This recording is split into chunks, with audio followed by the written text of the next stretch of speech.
Let's do the news, guys. Come on, all right. Sunak warning over China as she continues crackdown on protest.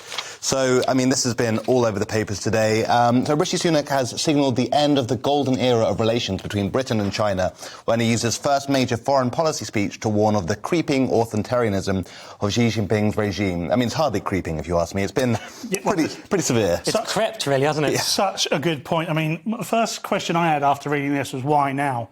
I mean, did he not see Hong Kong a year or two ago? Well, he wasn't Prime Minister. No, he wasn't, but he was... Was he? No. But I don't read the news. Not this week. Yeah. But he you know, it's not like... he has had opinions and views on China before now in his various positions. So I don't understand why now, really. Well, the irony of it is it's happened after the crackdown on lockdown protests, whereas we were cracking down on lockdown protests all over the place, manhandling people. Yeah. Much of Europe was doing it. Holland seemed particularly bad. And now that China's it, we're all like, oh, we've got to crack down on Xi. It's like, well, what about us in the West? It's such a good point. I don't know if you agree, John, but it's a view of what could be for us. I mean... Oh, that's what happens when the state becomes completely tyrannical and you have, you know, a totalitarian regime restricting the freedoms of people just on a whim. It's terrifying.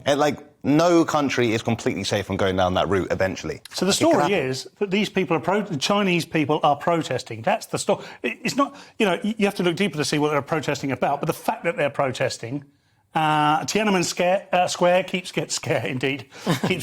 getting mentioned, and you know that didn't really bring about change, but it just goes to show you how important it is to have freedom of ideas and freedom of speech, I think. Yeah, and he's toned down his language since he was on the campaign trail. He was saying that China was a threat. Now he's saying it's not a threat, but we need to sort of monitor it. But I do think it's amazing that the media has changed their tune as well. Did you see that Sky News was talking about the remarkable bravery of the protesters, whereas when it was the protesters here, they weren't brave. They were evil anti-vaxxers to be destroyed and demonized. Maybe 3 years was the cut-off point. 3 years is fine. Anything afterwards is then you're a hero. Who knows?